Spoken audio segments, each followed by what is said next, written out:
네, 그러면 오늘은 픽스아로 논문에 대해서 발표하겠습니다. 네, 그러니까 픽셀 디스트리뷰티드 로테이션 오도메트리 위 가우시안 빌립 프로퍼게이션이고요. 네, 2024년에 공개된 아카이브에 공개된 논문이에요. 네, 제가 이 생각보다 만드는 시간 올려가지고 완벽하진 않은데 제가 최대한 잘 설명을 하려고 노력해 보겠습니다. 네, 그래서 이 논문의 핵심은 무엇이냐 하면 어, 이제 이 회전 추정, 이제 회전을 추정을 하는데 그러니까 요 회전한 이 각도, 이 뮤, 요만큼 이제 추정을 하려고 하는데 기존에 이제 중앙 처리 방식으로 했다면 어, 이 논문에서는 로컬 메시지 패싱만을 이용해서 픽셀 수준으로 분산시켜서 각 픽셀마다 이 뮤를 자기가 어떤 그 글로벌 에스티메이션을 그 픽셀마다 추정할 수 있도록 하는 알고리즘을 한번 개발해 보겠다는 겁니다. 그래서 이 핵심이자 이제 컨트리뷰션은 이제 이 알고리즘을 개발했고 그다음에 3D 회전에 적용되는 완전한 GBP 프레임워크를 어, 소개를 하고 그다음에 실생의 데이터셋을 이용해서 평가를 하고 하겠다는 겁니다. 목차는 이제 논문 순서를 좀 따라와서 먼저 좀 배경 설명을 드리고 그다음에 어떤 방식을 썼는지 그다음에 평가를 어떻게 했는지 그다음에 간단한 결론 이렇게 진행하도록 하겠습니다. 배경 설명 먼저 말씀드리면 어, 잠시만요.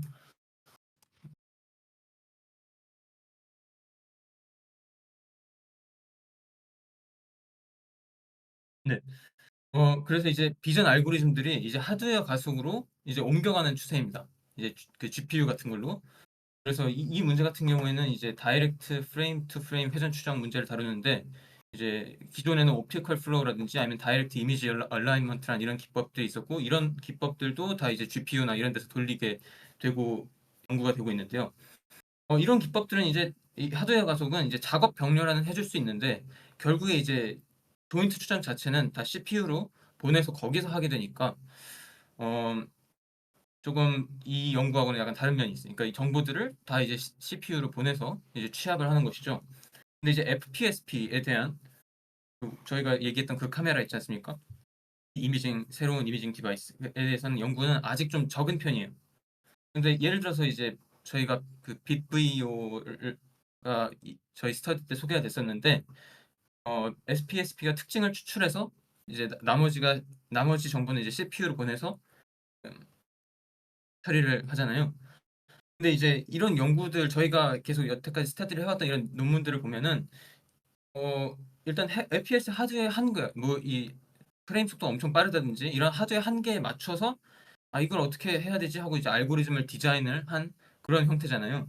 근데 이 논문에서는 다르게 한번 생각해 보잖아요. 거꾸로.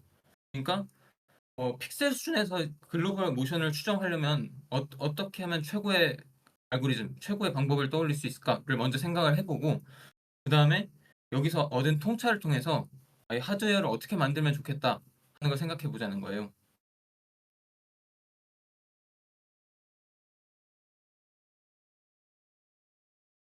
그래서 어떠한 분산 처리 연구들이 되어 왔냐 하면 특히 이제 저희가 다루는 이 분산 회전 추정 같은 경우에는 뭐 로테이션 에버리징이나 아니면 번들 어저스트먼트를 사용을 했었는데 아직까지 이제 이미지 최소다인 픽셀 수준으로 분산시킨 경우는 연구는 아직 못 봤다는 겁니다. 이 저자들이 좀 예를 들어서 이제 이미지에서 특징을 추출해서 그 이미지 특징 군집 간의 어떤 그 변환을 추출을 하거나 약간 좀 픽셀 단위 수준까지는 아직 내려가지 않은 상태였어요. 그래서 우리는 픽셀 수준으로 다루고 그레이 발류만 사용을 하겠다는 거고요. 그다음에 이제 이제 최적화 기법에 여러 가지가 있는데 저희들이 이제 뭐 예를 들어서 ADMM이라는 뭐 Alternating Direction Method of Multipliers 이런 기법도 있고 저희들이 계속 다뤄왔던 GBP도 있는데 네, GBP를 사용하겠습니다. 그래서 일단 간단하게 팩터 그래프가 뭔지 그다음에 그 빌립 프로퍼게이션이란 뭔지 다시 한번 살짝 살펴봅시다. 팩터 그래프는 음, 이제 두 가지 노드가 있죠. 그러니까 바이트레이트 그래프인데 이제 팩터가 있고 버라이어블이 있고 이것을 이제 서로 교차해 가면서 어떤 그 약간 마코브 체인을 이제 그런 문제를 표현한 약간 그런 그래프잖아요. 그래서 이 문제를 이제 해결할 때 여러 가지 방법들이 있는데 그 중에서 우리가 빌리프 프로퍼게이션에 집중을 하고 있었죠. 근데 이제 빌리프 프로퍼게이션은 이제 지성님께서 옛날에 논문 다루실 때 잘 설명해 주셨지만 이 트리 구조 같은 경우에는 이 루트에서 리프까지 한번 갔다가 돌아오면은 완벽한 추정이 가능한 알고리즘이에요. 그래서 원래 트리를 위해서 작성된 알고리즘인데 이제 루피 비피 이렇게 사이클릭한 그래프 같은 경우에는 이렇게 그렇게 완벽한 추정이 안 되고 처음에는 연구자들이 이걸 경험상 테스트를 해보니까 완벽한 수렴은 아니더라도 그래도 생각보다는 잘 돌아가더라라는 걸 판독을 했고 그다음 이제 연구를 통해서 이게 확실히 완벽한 추정은 불가능한데 그래도 어, 이 에너지를 최소화하는 방향으로 어떠한 그런 근사해를 낼 수 있다는 그런 근사해를 내는 최적화 알고리즘으로도 볼 수 있다라는 걸 이제 연구자들이 이론적으로 나중에 발견을 했죠. 아무튼 그래서 이 루피비피 같은 경우에는 계속 반복을 해가면서 그 최대한 그 추정치에 수렴을 해가려고 노력을 하는 그런 알고리즘입니다. 그래서 어, 보면은 이 최적해 이 변수들의 최적해는 이런 식으로 구할 수가 있음을 옛날에 저희가 논의를 할 때 확인을 했었고 그 다음에 이게 음, 이제 가우시안으로 저희가 다루게 되는데 이 팩터들의 관계가 넌리니어한 관계를 서로 가지거나 그럴 때는 어, 저희가 이제 레지듀얼을 저희가 일단 선형화를 시키고 또 레지듀얼을 다뤘거든요. 근데 이 레지듀얼이 제가 정확하게는 뭔지 완벽하게 이해는 못했는데 아마 그 지성님 발표 자료 보시면 생각이 나실 텐데 네, 일단 이 레지듀얼 에너지 그러니까 이런 거를 좀 줄여 나가는 방향으로 그렇게 최적화를 하는 것 같아요. 그래서 그 레지듀얼 에너지는 이런 식으로 생겼고 그럼 이제 이 어떤 방법을 썼는지 발표를 하겠습니다. 일단 문제 정의를 하면 저희 이 문제에서 다루게 되는 이 그래프는 역시 이제 팩터 그래프니까 변수와 그다음에 팩터로 이루어져 있는데 이 변수는 SO3 그러니까 D 그룹에서 회전 그룹이죠. 3D 회전 그룹이고 그다음에 팩터는 어, 일반적으로 이 회전을 제약하는 그러니까 팩터라는 게 이제 변수 간의 어떤 제약 요소들이잖아요. 그래서 그 제약 요소들로 구성이 돼 있는 큰 문제죠. 근데 이 변수가 SO3면은 일반적으로 이 팩터들 간의 넌리니어 관계가 형성이 된다고 합니다. 아무래도 이제 이 이론에 따라서 연산을 할 때 이게 단순히 이제 그 선형 변환이 안 돼서 그런 거 그리고 저는 생각이 되거든요. 아무튼 이 넌리니어 관계가 일반적으로 형성이 되기 때문에 이 맥시멈 라이클리후드 에스티메이션 문제 해를 인크리멘탈리 구해야겠다라고 생각을 했고 그래서 이 저희들이 최적화를 해야 되는 이 랜덤 버라이블 이 변수 요거의 형태를 이렇게 정의를 했어요. 그러니까 SO3 여기서는 이제 선형화를 하는 리니어 자리 포인트이기도 하고 요걸로 또 이제 previous mean 그러니까 이전에 추정했었던 그 값을 사용을 하거든요. 그렇게 하고 그 다음에 요거는 이제 그 가우시안 분포인 거죠. 그러니까 이제 가우시안 SO3 상에서 그 매니폴드 상에서 이 가우시안 분포를 가지고 어느 정도 그 움직인다라고 하는 거를 이제 변수로 저자들이 정의를 한 것이에요. 그다음에 이제 저희가 이제 넌리니어 관계를 갖기 때문에 인크리멘탈 폼으로 바꾸겠다고 했잖아요. 그래서 이 레지듀얼 그러니까 저희가 그 넌리니어의 경우에 그 레지듀얼을 정의를 한 다음에 그 레지듀얼 에너지를 최적화를 하잖아요. 그래서 그 레지듀얼을 이런 식으로 정의를 했어요. 그러니까 이 매니폴 SO3라는 매니폴드 상에서 보면 여기 선형화 지점에서 이렇게 엑스포넨셜 맵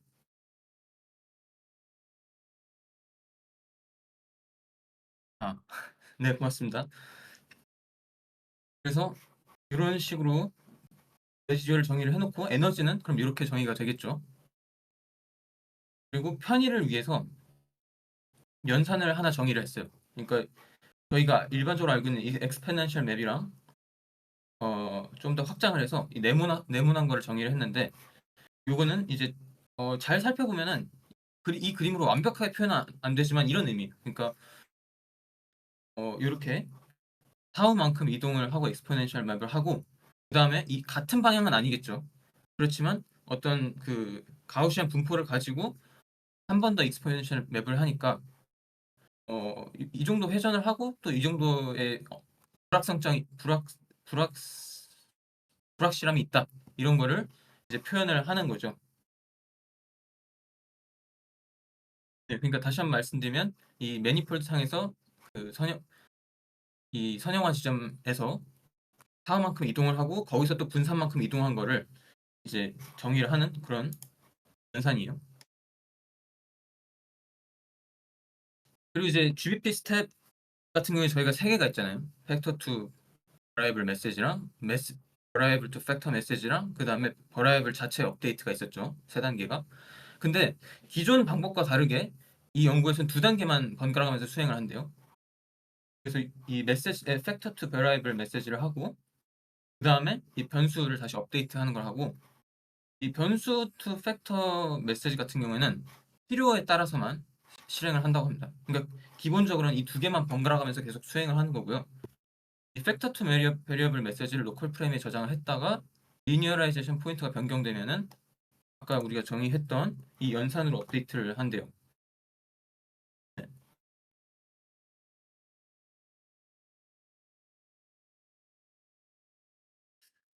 그리고 이제 그럼 일반적으로 이 분산 추정이 아닐 경우에 일반적인 연구자들이 어떻게 이 문제를 해결했었냐 하면은 어, 이제 다이렉트 이미지 얼라이먼트 경우를 들 수 있는데 그러니까 그거는 이제 뭐 이미지가 두 개가 있으면은 이게 회전이 된 이미지가 있으면 최대한 그 최적화 문제를 풀어서 이렇게 겹치려고 하는 것이죠. 근데 이 문제 같은 경우에 이제 모든 픽셀 레지듀라고 자코비안들이 들을 다 계산을 한 다음에 그걸 CPU로 전송을 해서 처리를 하는 방식이고 가장 그 방식 중에 가장 간단한 방법이 이 해를 푸는 거거든요. 그러니까 조금 더 자세하게 말씀드리면 그러니까 NLS라는 거는 Non-Linear Least Squares라고 그냥 이제 이 비선형 그러니까 로스 함수가 있는 그런 비선형 함수겠죠. 그거를 최적화를 할 때 이걸 인크리멘탈하게 푸는 방식이에요. 근데 보시면은 여기 그 P를 다시 그 카메라 프레임으로 변환을 한 다음에 이 픽셀을 카메라 프레임으로 변환을 한 다음에 그거를 뮤만큼 회전을 시켜가지고 다시 이미지 프레임으로 이쪽 회전한 이미지 프레임으로 변환을 한 다음에 그걸 이제 다시 그 프로젝션을 통해서 바꿔주면 이제 여기 있는 픽셀로 변환을 시켜줄 수가 있거든요. 그러니까 여기서 의미하는 바는 이 식에서 모든 픽셀에 대해서 그 그레이 밸류의 차가 최대한 적어지는 방향으로 최소화를 시키겠다라는 거예요. 그렇게 하면은 이제 이미지가 그 겹치게 되는 그걸 구할 수가 있겠죠. 그래서 이걸 이제 우리 방법하고 비교를 할 만한 베이스라인으로 설정을 한 거예요, 저자들이. 그러면은 이 저자들은 어떤 방법을 쓰느냐? 일단 이 팩터 그래프에다가 그러니까 이 문제를 풀기 위해서 세 가지 종류의 팩터를 도입을 했어요. 포토메트릭 데이터, 그다음에 프라이오, 그다음에 레귤러라이제이션인데 이 포토메트릭 데이터는 이제 말 그대로 요거랑 똑같은 거거든요. 대신에 이제 픽셀 하나하나에 대해서만 적용을 하는 거예요. 그러니까 이 여기 픽셀 값을 읽어가지고 그 값이 적어야 돼. 음, 그렇죠. 그러니까 이쪽 이미지에 있는 요 픽셀 밝기하고 이쪽 이미지에 있는 회전한 이미지의 픽셀 밝기의 차가 적어야 된다는 얘기를 하는 거예요. 그 조건인 것이고 프라이어는 이제 우리가 인크리멘탈리 추정을 하니까 그 전에 추정을 했었던 그 값하고 최대한 일치를 해야 된다라는 거예요. 그러니까 이것도 조금 더 자세히 설명드릴게요. 그다음에 레귤러레이션 같은 경우에는 제가 쉽게 이해를 하면은 그냥 눈치 보는 거라고 할 수 있거든요. 그러니까 이제 여러 가지 이렇게 그 각 픽셀이 있을 때 그 픽셀마다 글로벌 회전, 이 뮤를 추정을 하긴 하는데 그 값이 픽셀마다 다 다를 거 아니에요. 근데 그 값이 너무 차이가 나지 않게.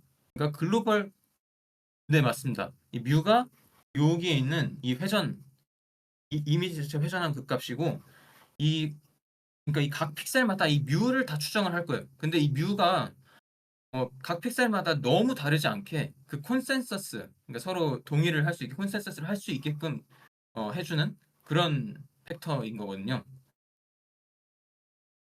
그래서 음,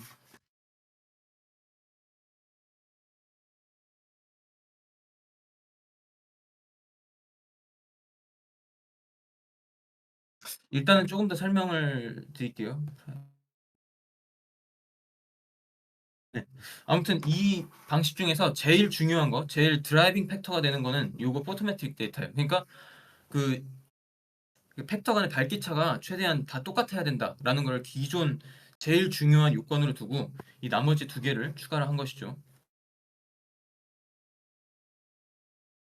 그래서 팩터 그래프를 이제 저자들이 정의를 하는데 두 가지 토폴로지, 두 가지의 이제 그런 구조를 정의를 했어요. 그러니까 각 픽셀은 이제 이런 식으로 구성이 되어 있고, 그러니까 버라이블이라고 하면 이 버라이블에 뮤가 들어가는 거예요. 회전 추정이 얼마나 됐는지. 그 다음에 이 세 가지 종류의 팩터가 이렇게 들어가 있고, 이 먼저 정의한 생각해본 이제 토폴로지는 이 플랫인 경우인데, 그러니까 이 경우는 음, 이 레귤라이제이션이 그 동서남북, 그러니까 각 인접한 동서남북 픽셀에만 적용을 하는 거예요. 그러니까 그 말이 무엇이냐면은 옆에 있는 애랑은 최대한 그 회전 추정을 한 값이 비슷해야 된다라는 제약을 두는 거죠. 근데 그 다음에 두 번째로 생각한 조건은 이제 샤디드 토폴로지거든요.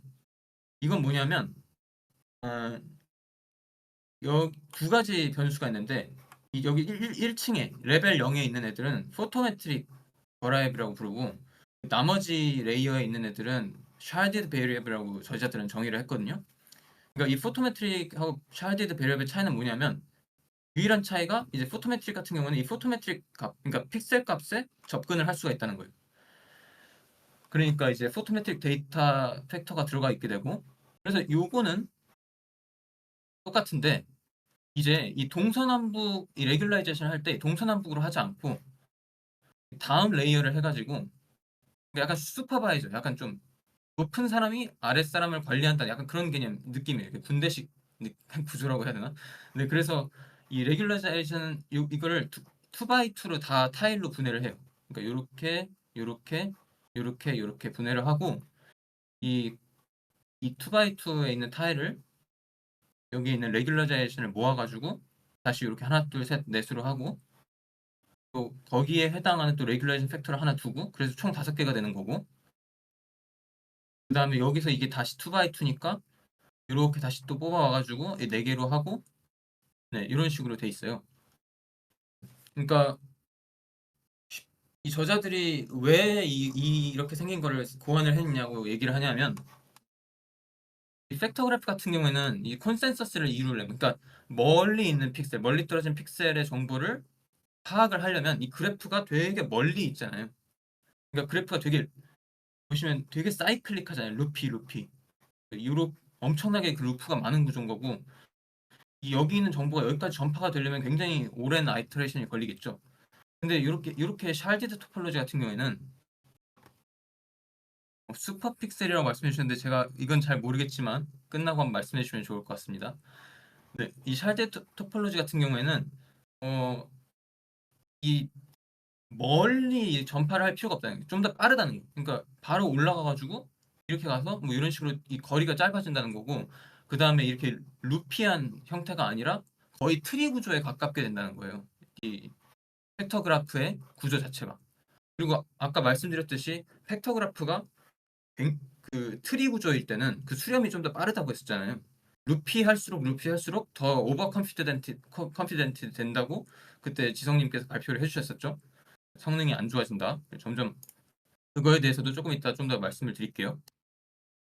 그래서 이제 평가를 해봤는데 어떤 실험을 했느냐 하면은 일단은 이제 그 파노 3D 깁슨 V2라는 그 파노라마 이미 데이터 그거를 이제 데이터셋으로 샀는데 그러니까 이제 3D 스캔 데이터 정보가 있고 그거를 이제 회전 정보에 맞게 이제 수렴을 시키는 거거든요 이미지로. 그리고 이제 실험은 나중에 좀 말씀드릴 거지만 50번씩 반복을 했고 그다음에 각 실험마다 이제 런이 있을 거 아니에요. 아니 그러니까 실험이 있고 그다음에 그 50런씩 반복을 시키는데 그 각 런마다 어, 카메라를 중심으로 두 개 회전을 골라서 포즈를 해니까 쉽게 말씀드리면 이렇게 사진 두 개를 그러니까 이 3D 데이터가 있으면 그걸 이제 두 개 지점에 투영을 시켜가지고 이미지 두 개를 선택을 하겠다는 거예요. 근데 대신에 요 뮤, 그러니까 그라운드 트루스 뮤, 그러니까 그라운드 트루스 로테이션은 그러니까 이 각의 차이는 1도 미만으로 설정을 했대요. 왜 그러냐면 이 베이스라인 NLS 같은 경우에 큰 수정을 하게 되면 좀 어렵다고 그러거든요. 그래서 그냥 1도 미만으로, 그러니까 여기 요 사이가 이 실험할 때 1도 미만인 거죠. 그냥 그런 식으로 각 런마다 이렇게 두 개의 이미지를 이제 투사를 해서 그걸 추정하도록 했고, 그 다음에 이 플랫하고 샤디드 두 개 만들어 놓은 구조에 대해서 각각 이제 특성을 평가를 해보는 거예요. 추정 성능이랑. 근데 여기서 생각을 해봐야 될 건 이 베이스라인이 더 성능이 좋을 거라는 분산 추정보다. 왜냐하면 당연히 이제 이 방법 같은 베이스라인 방법 같은 경우에는 그 각 이터레이션 스텝마다 모든 픽셀 정보를 다 끌어와가지고 그거를 이제 최적화를 시키니까 당연히 성능이 더 좋을 거라는 거예요. 그럼에도 이제 저자들이 여기다 추가를 시킨 이유는 그냥 비교만 하라고. 대신에 이제 자기네 연구의 핵심은 우리가 이제 처음 분산 추정 기법을 도입을 하는 거니까 그냥 비교만 해보라고 하는 겁니다. 그래서 실험을 어떻게 했냐면 일단은 그 평가 지표로 사용한 거는 Normalized Average Rotational Error예요. 그러니까 각 변수에 대해서 그 회전 추정을 한 값이 있잖아요. 그다음에 그 그라운드 트루스 값이 있겠죠. 그거를 이제 거의 지오데식 디스턴스를 그러니까 그냥 이제 뭐 그냥 뭐 유클리디안 디스턴스가 아니라 그 매니폴드 상에서 이제 회전한 뭐 이제 그 지오데식 디스턴스 있잖아요. 그거를 구한 다음에 그거를 그라운드 트루스 회전 매그니튜드를 나눠 가지고 정규화를 시켜준 거예요. 그래서 요거를 이제 메인 평가 지표로 사용을 하고 그다음에 각 실험마다 50런씩 수행을 해가지고 이게 통계적으로 의미가 있도록 하고 그다음에 각 팩터를 아이소트로픽 노이즈로 모델링을 했는데 이게 저도 이게 아직까지는 와닿지는 않거든요. 근데 네, 그러니까 그 저희가 그 레지듀얼 정의를 할 때 에너지 정의를 할 때 요 에너지를 줄이는 게 이런 식으로 형태가 생겼어요. 그래서 이거 뭐라고 하지? 프리시전이라구나. 프리시전 매트릭스. 네, 그거를 이렇게 그 그러니까 이제 그 다이아고널 축에만 이 같은 값이 들어가도록 이렇게 아이소트로픽 노이즈로 모델링을 했다는 거거든요. 음, 잠시만요.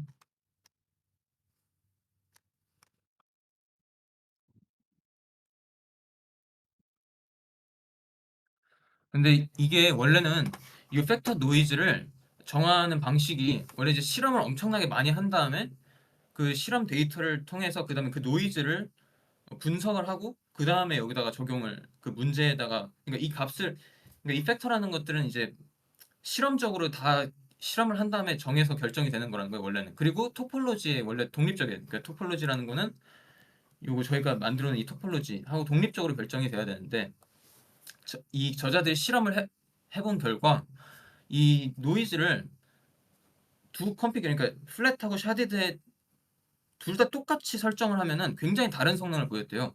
그래서 평가를 공정하기 위해서 하기 위해 가지고 실험적으로 가장 최적의 이 팩터 값을 구했다고 합니다. 그래서 이런 식으로 해야지 어큐러시, 그다음에 컨버전스, 그다음에 스테빌리티의 균형이 잘 맞았다고 해요. 그래서 요거를 이제 정한 값이 있는데 그거는 제가 슬라이드에다 추가하지는 못했고 그래도 그 평가를 한 내용을 말씀드릴게요. 그래서 전반적으로 이제 퍼포먼스 먼저 성능을 보면은 음, 이 샤디드 같은 경우에 샤디드 구조가 플랫 토폴로지보다 훨씬 더 좋은 성능을 보이고 있죠. 그러니까 수렴도 훨씬 더 빠르고 그 다음에 콘센서스 그러니까 보면은 얘 같은 경우에는 이 오차 바가 이게 점점 줄어들고 있잖아요. 샤디드 같은 경우에는 얘는 뭐 점점 커지거나 뭐 비슷한 수준이니까 확실히 샤디드가 플랫보다는 성능이 더 좋다는 거예요. 의미 있는 추정을 하게 된다. 근데 얘는 거의 컨센서스도 점점 안 맞고 그다음에 이게 점점 그 거의 초기 값에서 계속 맴돌고 있잖아요.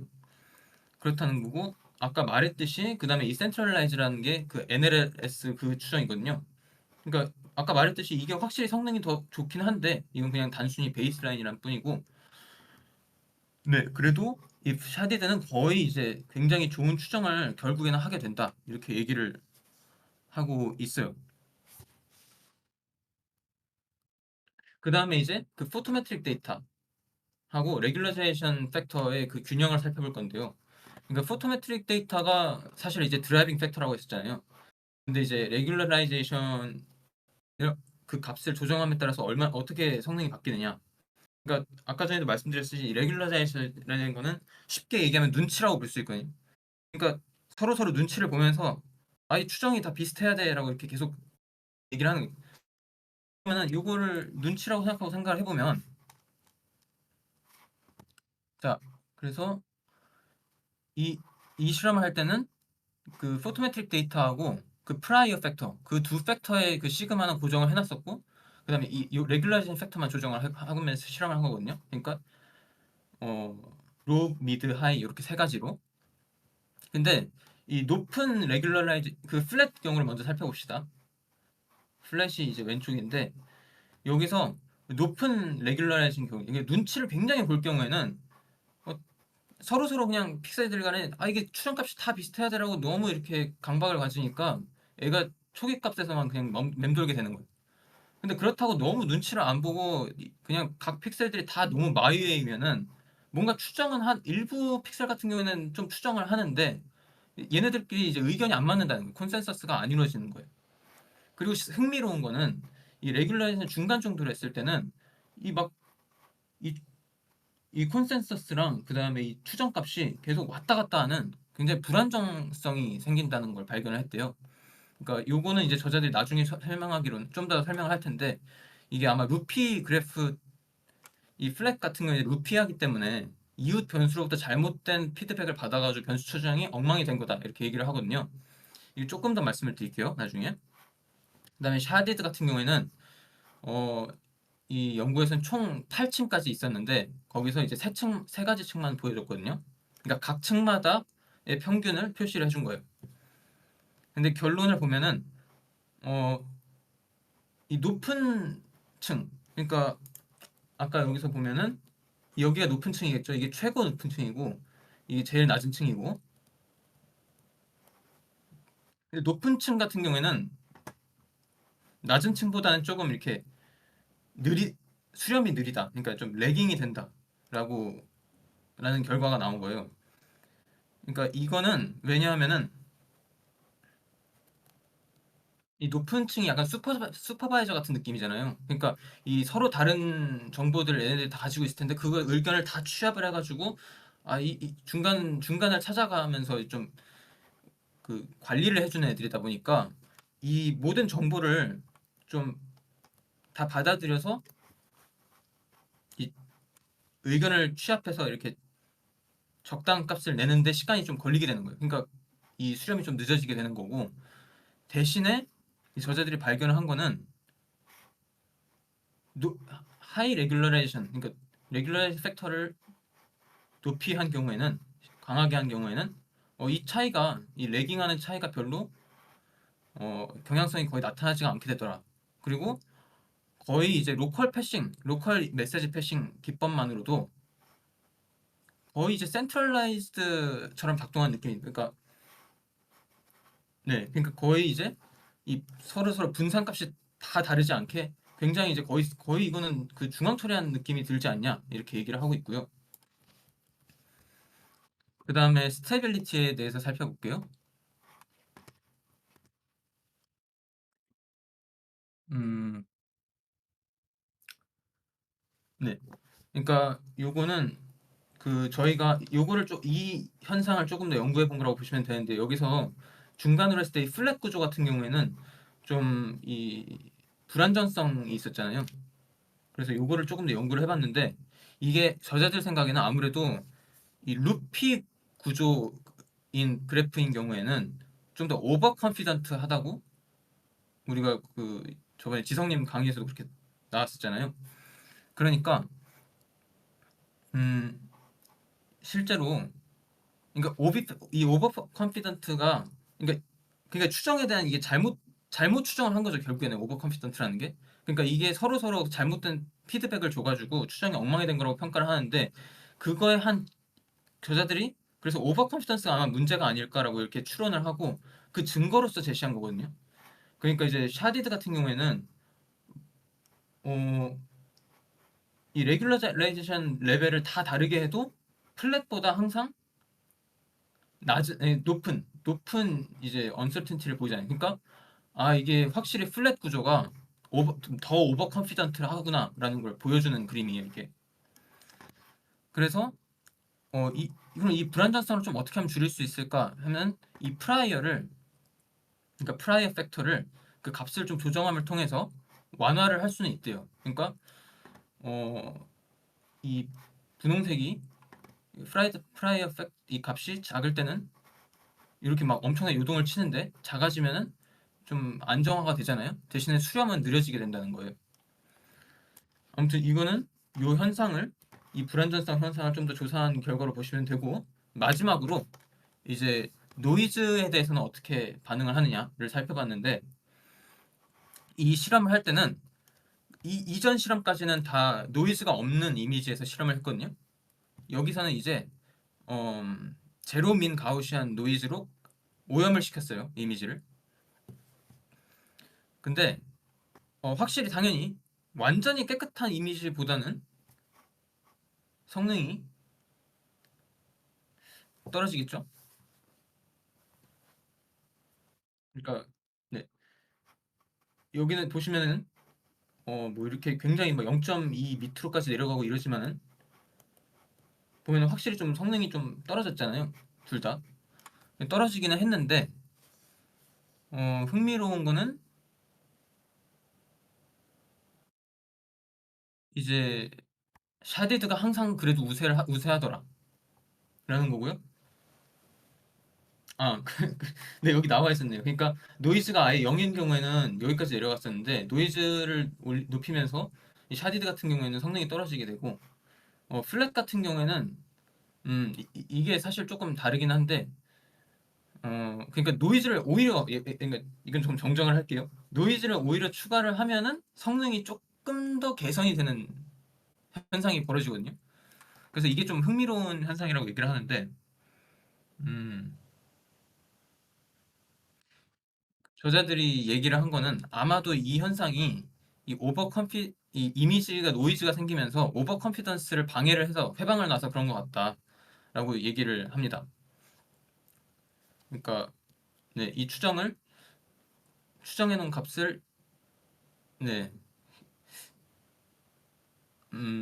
네, 아무튼 방해를 시켜놨다 이거예요. 그 추정해 놓은 거를, 그 오버 컴퓨터 생긴 거를 이렇게 다 이렇게 노이즈를 줘가지고 그걸 방해를 시켰던 이런 것 같고, 어떤 면에서 좀 비슷하냐면 그 저번 시간에 발표해 주신 그 오토 칼리브레이션 논문이 있었잖아요. 네.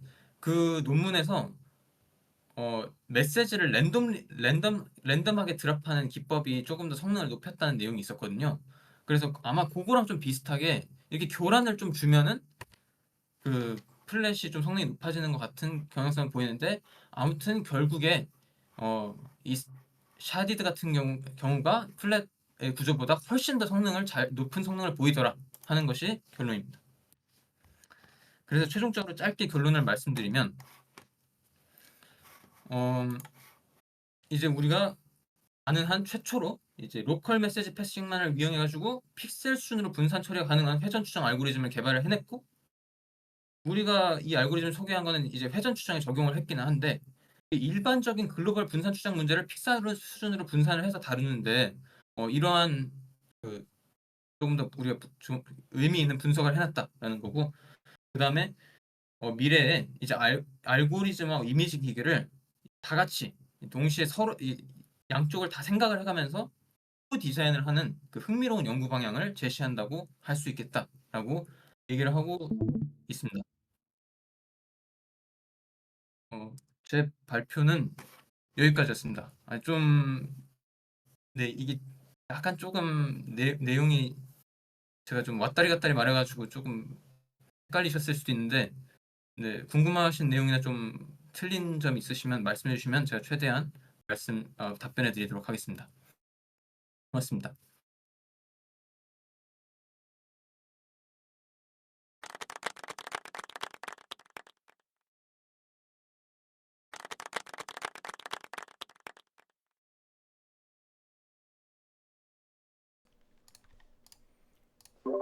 혹시 슬라이드 다시 띄워주실 수 있으실까요? 슬라이드가 지금 떨어졌나요? 네. 그 화면 공유가 꺼졌었습니다. 아, 네.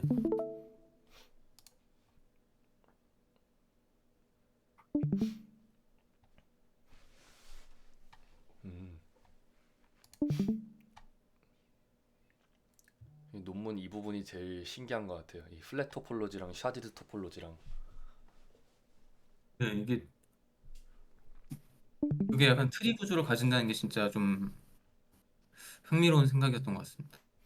이 구조가 FPSP 안에서 돌아간 건가요? 아니면은 그냥 일단은 그 PC에서 돌렸다인 건가요?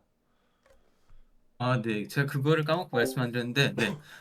데스크탑에서 실험을 했다고 했습니다. 음, 그리고 파이토치 쿠다로 완전 병렬화를 시켰다. 그렇게 얘기를 합니다. 음.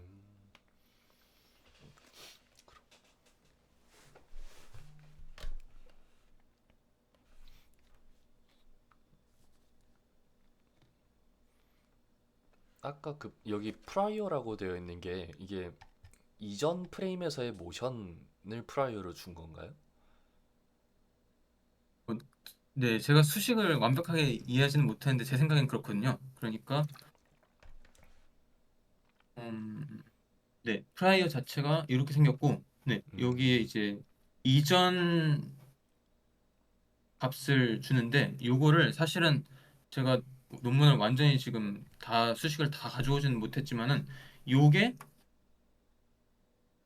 지금 여기 돼 있는 거 있잖아요. 네. 이게 아무래도 그 다음 추정일 거고, 요 햇이 자기네들은 요거를 썼다라고 하거든요.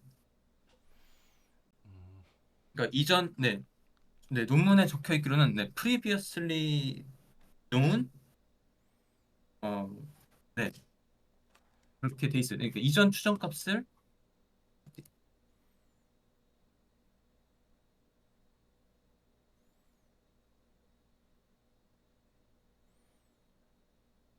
네, 네, 아무튼 네, 이전 그 회전 추정 값에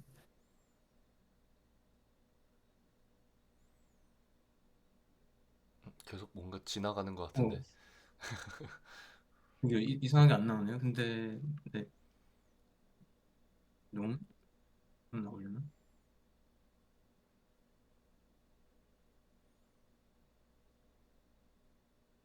네, 여기요.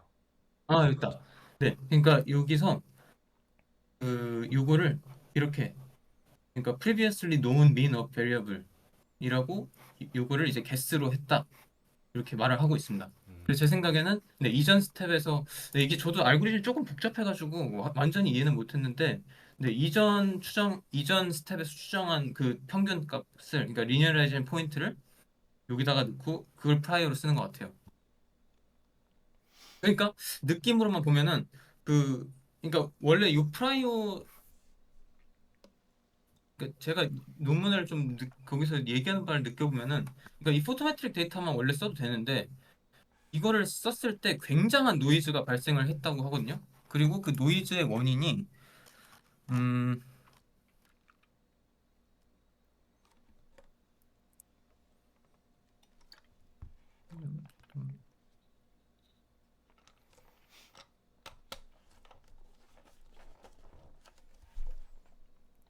지금 못 찾겠네요. 근데 이게 조금 재밌었는데.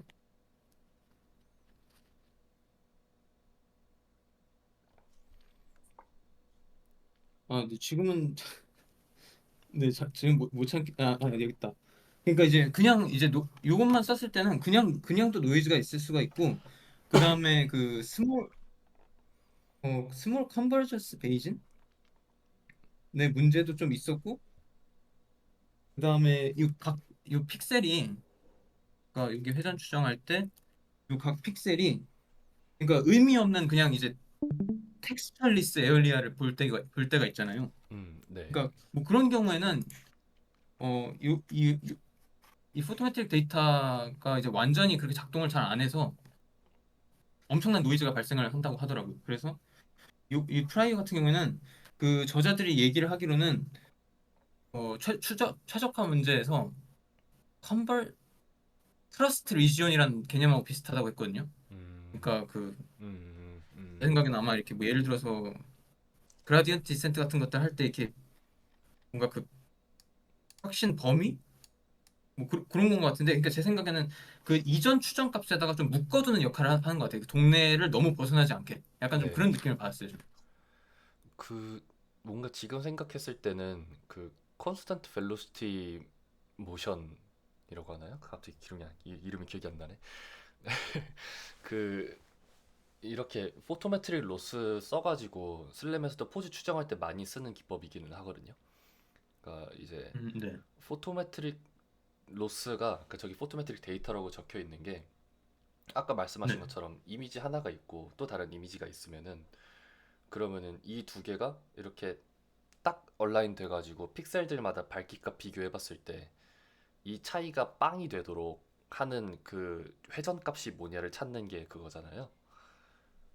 네. 네, 근데 이제 뭐 조명이 좀 달라지거나 그 사이에 그 1도 딱 돌아갔는데 갑자기 저쪽에서 빛반사 눈뽕 빡 오면 이제 1번 이미지에서는 밝고 2번 이미지에서는 그냥 보통일 거니까 그래서 터지는 경우가 되게 많이 있거든요. 그래서 음, 그때 이제 노이즈 같은 게 좀 생기기가 쉬운데 그래서 원래는 그 실제로 적용된 막 프로덕트들 뭐 막 메타의 퀘스트 글래스 이런 거에도 들어가 있어요. 근데 그거 거기서는 음, 어떻게 하냐면은 이게 노이즈가 있으면은 최적화 자체가 안 되니까 그러니까 그레디언트 디센트를 타려고 하다가 막 이상한 데로 막 날아가 버리거든요. 그래서 이거를 그 최대한 정답에 가까운 데다가 딱 이니셜 포인트를 찍고 가요. 그러니까 이게 저희가 1도씩 움직인다는 걸 아니까 이전 프레임에서 1도 움직였고 다음 프레임에서 1도 움직였고 그 다음 프레임은 몇 도 움직일까 하면 이것도 1도 중간에 1도쯤 될 거라는 거죠.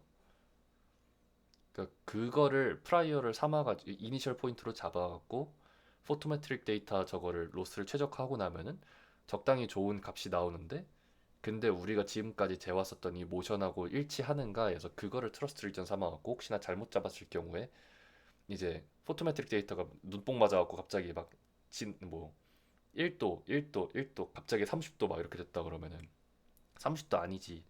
우리 지금까지 1도씩 움직였잖아 해서 일부러 끌고 오는 그런 느낌으로 트러스트 리전을 좀 건 것 같아요. 그렇게 되면은 음, 포토메트릭 데이터 쪽에서 오류가 갑자기 많이 나게 되면은 그러면은 뭐 로버스트 커널을 넣던가 아니면은 커널을 안 넣어도 프라이어가 어느 정도 이렇게 끌고 올 수 있어서 그렇게 한 것 같아요. 그러니까 애초에 천천히 움직인다는 그 모션이 있어서 가능한 거라고 좀 생각이 듭니다. 근데 또 FPSP 같은 경우는 속도가 되게 빠르잖아요. 그 이전에 비투비오 같은 경우도 막 300 fps 이랬으니까 아마 저자들도 여기서 생각했던 걸로는 이번에는 파이토치 쿠다로 구현을 했지만 이게 FPSP에서 구현이 될 수 있으면은 이것도 300 프레임 갈 거기 때문에 1도씩 움직이는 것도 괜찮은 모션이다라고 하려고 했던 게 아닐까라는 뇌피셜이 지금 이렇게 떠, 아, 떠, 떠오릅니다. 메타에서 그걸 사용하고 있다는 거는 흥미로운데요. 네. 근데 여기 논문에서는 근데 이제 그 1도가 아니라 약간 1도 미만으로 일단 네, 1도 미만이었죠. 제한을 네. 하겠다는 거니까 이게 저도 완벽하게 이해는 잘 안 되는데 이 프라이오가 어차피 있어야만 하는 게 아닌가 싶어요. 왜냐면 어차피 이전 추정의 결과를 이용해서 다음 거를 추정을 한다는 거니까 음, 네. 그래서 아무래도 이게 있는 것이 아닐까. 그리고 각 픽셀마다 그 리니어라이제이션 지점이 다 다르기 때문에 이제 그것도 고려를 해서 네, 여기다가 이 값이 이제 계속 바뀌는 것도 고려를 하고 아마 그런 것 같은데 네, 한번 예, 이거는 저도 네, 완벽하게는 이해를 잘 못하겠어요. 그 저자들도 실험해 놓은 거 보면은 요것보다는 이제 포토메트릭 데이터하고 레귤라이제이션 요거 두 개를 조정하는 그거를 더 많이 다루고 있더라고요. 그래서 완벽하게 좀 알고리즘하고 수식을 다 이해하는 저는 좀 시간이 걸릴 것 같습니다. 음, 보통 이렇게 그 포토메트릭 로스로 트래킹하는 거를 다이렉트 슬램이라고 얘기를 많이 하거든요. 그러니까 완전히 그것만 네. 해가지고 하면 다이렉트 슬램이고, 그 메타의 글래스에서 쓰는 건 좀 하이브리드 방식이에요. 먼저 피처를 뽑아갖고, 피처가 이제 한 이미지가 뭐 픽셀이 막 10만 개 이렇게 되는데, 거기서 피처 200개 정도만 뽑으면은 10만 개의 데이터가 200개로 줄잖아요. 그럼 그 네. 200개들마다 패치를 조그마한 걸 따가지고 그 패치끼리만 이거 트래킹을 해요. 근데 이거를 음, 트래킹을 할 때 현재 이미지는 패치가 여기 있지만 다음 이미지는 어디 있을까를 보려고 할 때 이 지난 포즈 변화를 이 패치에다가 적용을 하면 다음 이미지에 대충 여기 있겠지라는 게 나오거든요. 그래서 그 두 개를 가지고 음, 비교를 하는데, 근데 메타 글래스 같은 거는 이거를 이니셜 포즈로만 잡아놓지 팩터그래프에 넣지를 않아요, 이거를. 그래서 제가 여기서 이게 팩터그래프에 왜 들어갔지라고 좀 생각이 들었었던 부분이, 살짝 이거를 안 넣으면은 너무 값이 안 나와서 논문 자체를 못 쓰니까 좀 넣은 게 아닌가라는 생각도 좀 들기는 합니다. 네, 그것도 일리가 좀 있을 것 같아요. 그 논문에서 그 부분을 조금 더 살펴보면 될 것 같은데, 네, 약간 그런 느낌도 좀 있었던 것 같습니다.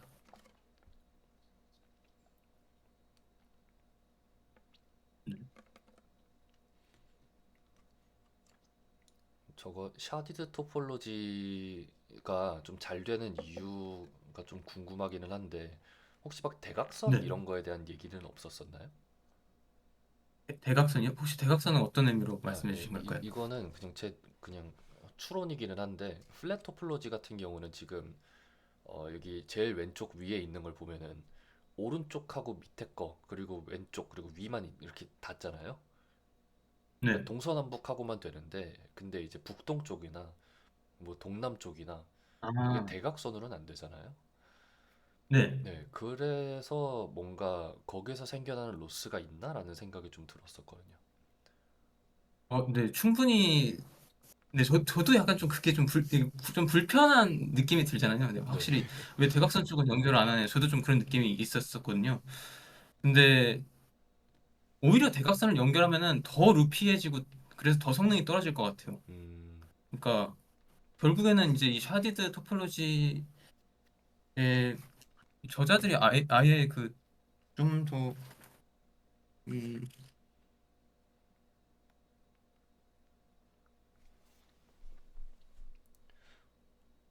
그리고 그 생각도 들긴 하는데, 그 플랫 같은 경우는 네, 루피잖아요, 지금. 그리고 저희는 네, 루피 BP 같은 경우는 오버 컨피던트해지기 쉬워서 그 수학적으로는 이게 옵티멀하게 갈지 안 갈지는 절대 모르지만, 실험적으로 해봤을 때 옵티멀로 가는 것 같아서 따봉 좋아요 하고 쓰는 건데, 샤디드 토폴로지는 지금 완전히 트리 형태니까 루피가 아니잖아요.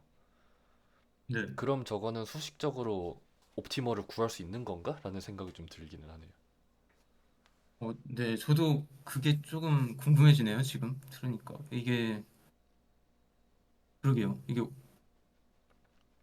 아예 루피가, 아예 그 사이클릭한 부분이 아예 없는 건지는 조금 헷갈리는데, 그림으로만 보면은 진짜 그냥 거의 트리 구조인 것 같거든요. 음, 그러니까, 정말 이론적이라면 완전히 수렴해야 되나? 이거는 좀 저자한테 물어보고 싶을 심정이네, 지금 저도. 음. 제가 굉장히 저자에게 메시지 한번 보내보겠습니다.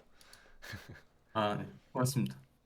그리고 이 논문에서 샤디드 토폴로지를 자기네들이 고안한 이유를 세 가지 정도를 뽑아냈었거든요. 그게 일단은 음, 네, 확실히 이제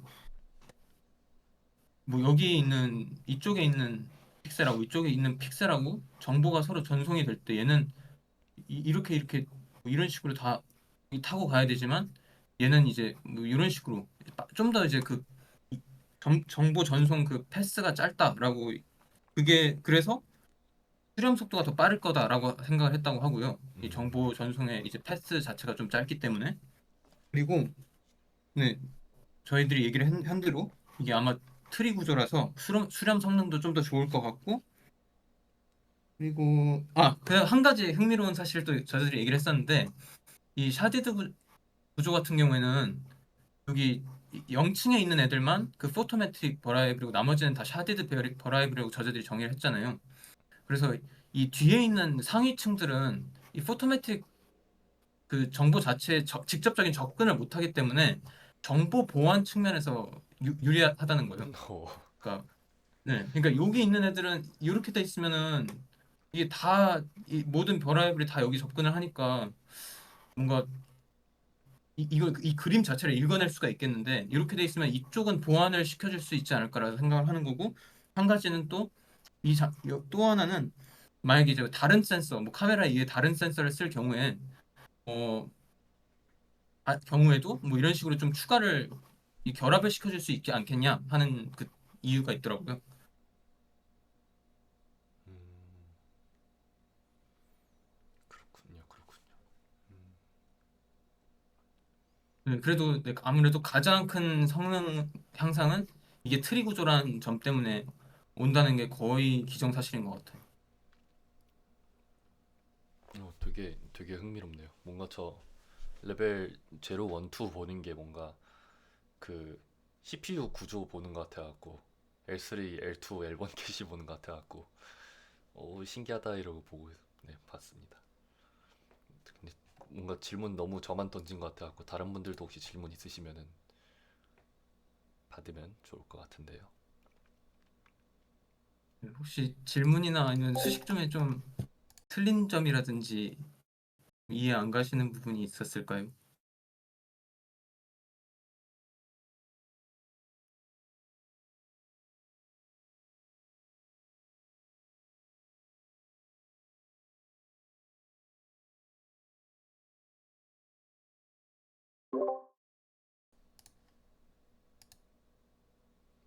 네, 없으시면은 오늘 여기서 마쳐도 괜찮을 것 같습니다.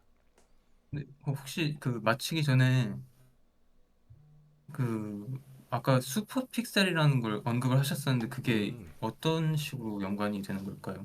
네, 이거 하나만 네, 적자가 될까요? 제가 이거 그 샤디드 토폴로지 화면 그 사진 조금 더 큰 걸로 네. 그 저도 이게 사실 맞는 개념인가는 모르겠는데 그 막 삼성 핸드폰에도 들어가 있고 그리고 구글 픽셀 핸드폰에도 들어가 있고 살짝 테트라 픽셀이라는 기술 같은 것도 있거든요. 그게 뭐냐면은 픽셀이 보통 이렇게 있잖아요. 그냥 이렇게 하나 이렇게 있잖아요.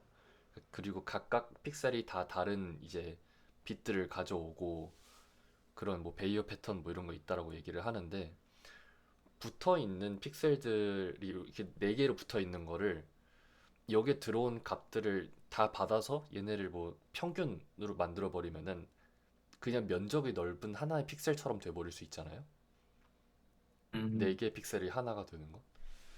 그렇게 해서 막 노이즈를 없앤다, 뭐 광량을 높인다, 막 이런 식으로 하는 곳들이 있는데 그거랑 뭔가 좀 비슷하다고 느꼈습니다. 포토메트릭 에러는 각각 다 계산을 하되 거기에서 나오는 포토메트릭 에러는 결국에는 다 나중에 그 레벨 제로에서 레벨 1으로 올라갈 때 전부 다 마지널라이즈 돼갖고 올라가서 윗단에서는 그냥 그 레귤러라이제이션만 해주는 그런 음, 거라고 느껴져가지고 네 뭔가 윗단으로 올라가면 올라갈수록 이제 그 이 이미지의 로컬한 영역을 이제 네, 데이터를 모아서 보는구나라고 생각이 들어서 살짝 슈퍼픽셀 음, 개념하고 조금 비슷하지 않을까. 사실 이 개념이 정확히 맞는지는 모르겠습니다. 뭔가 보면서 그런 건가라고 생각을 했었거든요. 살짝 그런 느낌 네, 있잖아요. 그래서 저희 그 CNN 공부할 때도 컨볼루션 뉴럴 네트워크를 쓰면은 주변에 있는 픽셀들이 이제 로컬한 정보들이 모인다고 하잖아요. 그래서 그런 느낌하고 네. 좀 비슷할 수도 있겠다는 생각이 들었습니다. 그렇네. 이게 아무래도 계층적 구조가 핵심 아이디어다 보니까 네, 충분히 개념상의 연관성이 있는 것 같습니다.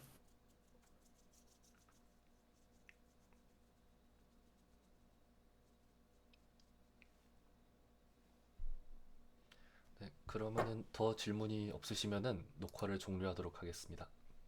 네, 모리님 발표 너무 고생 많으셨습니다.